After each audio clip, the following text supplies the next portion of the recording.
Hello everyone. Welcome to our channel, where people shared their extraordinary near-death experiences on the other side and came back to life. What would happen if more people believed in the existence of an afterlife? Let us know that. Would you come back if you finally have chance to meet your dearest person on the other side? Sit back, relax, and let's dive into today's NDE story. I was lying on a hospital bed in a private clinic, undergoing a laparoscopy to remove gallstones. As the medical staff worked on me, I remained conscious and could hear everything they said, even to this day. It was only after I came out of the anesthesia that I could no longer respond to them, but could understand basic facial expressions. During the operation, I experienced something strange. I felt like I was flying through a black tunnel, and then there was a test of my life, where I had to answer different questions. And then, suddenly, I found myself in a magnificent, roofless hall made of glass, that looked like the Pantheon. I sat at a wall and just looked around, taking it all in. The walls were decorated with intricate carvings, and the floor was made of polished marble. In the distance, I saw a dark passage with a table, like the one from the Last Supper, and there were young people, maybe 30 to 40 years old, sitting there, dressed in very bright colors of green, red, blue, and gold, talking amongst themselves. Their faces glowing with joy and love. They were surrounded by beautiful flowers and plants, and I could feel their love and kindness. As I moved closer, I realized that they were praying, and I felt the most incredible sense of peace and love. As I looked closer, I saw my mother sitting at the end of the table, who had passed away when she was 88 years old. But here, she looked like she was 40 years old, and was wearing a dress that I knew to be dark blue in reality, but here it was white with red roses. I was awestruck and confused at the same time. Suddenly, a woman stood up from the table and walked towards me, and said, "Come with me." I was hesitant at first, but something inside me told me to trust her. She took me to a wonderful land, and we came across a beautiful river.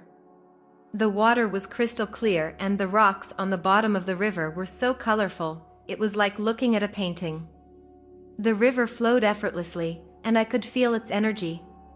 We was walking along the banks of the river, then, in a second, she was standing on the other side. She was waving at me, beckoning me to come over. But when I stepped into the river, I felt a rush of energy flow through my body. It was like being reborn, and I felt alive and vibrant. I crossed the river, and the woman took my hand. She led me through a beautiful garden, filled with the most exquisite flowers I had ever seen. While we walked, she told me that this was my new home.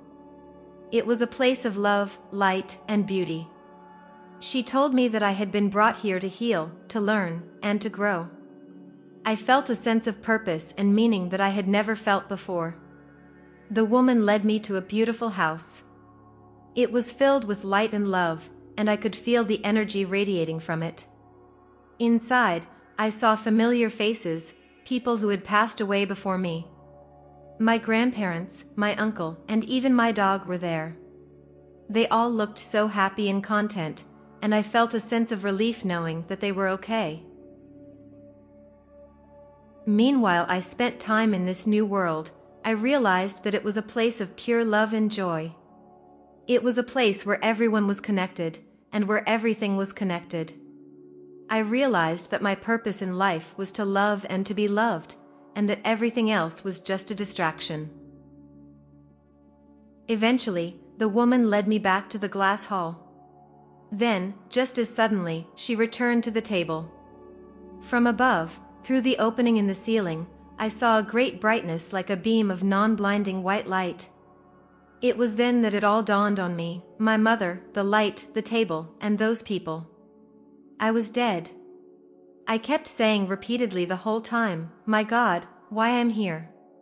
At that moment, I felt a sense of panic and confusion.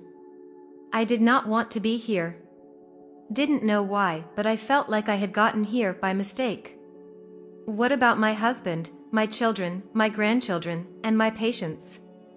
How would they cope without me? But as soon as these thoughts entered my mind, my mother rose from the table, came over to me, and took my hand. She led me to the corridor and said, "It's not your time yet, my darling. We must part, you must go back now." I only hesitate to stay here because of my mother. I didn't ever want to be apart from her again. We still had a lot to say to one another. My mother comforted me, "I love you so much, but we have to keep in mind the fact that our time has already been set. Yet there are still a lot of people who love you and are anxiously waiting for you to come back. I really hope that you will always remember me. And know that I will always be with you, my precious child." I sobbed and embraced my mother tightly, acting as though I didn't want to let her go. Attempting to cling to my mother's warmth, fragrance, and affection for the last time. After that, the woman pulled me back to the other side of the pitch-black tunnel which I had entered. I remember looking down at the operating room and seeing my own defibrillation. It was like I was a ghost in a comic book, watching the scene unfold before me. I saw a woman lying on the bed, and wondered who it was. The doctor said to the assisting staff, "Now get away." Then he used the defibrillator on the woman. It was me. I then came back to my body. All of my consciousness returned along with the painful that went through my physical body. The doctors said I didn't breathe for 8 minutes. My brain overcame neuroplasticity, and it took approximately 1.5 years to get back to normal. Right the moment I woke up in the hospital, I knew that my life had changed forever. I knew that I had been given a second chance, a chance to live my life with purpose and meaning.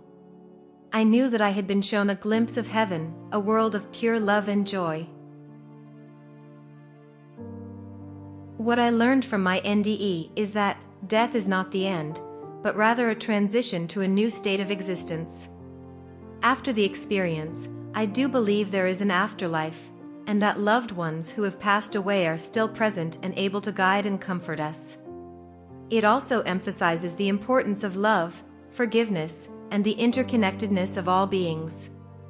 The experience served as a catalyst for positive change, encouraging me to live a more meaningful and compassionate life. Our time on earth is precious, and that we should strive to make the most of it by cultivating positive relationships, helping others, and living with purpose and intention. Life is a gift, and every day is precious. Thank you for listening to my story. May God bless you with full of love in your life.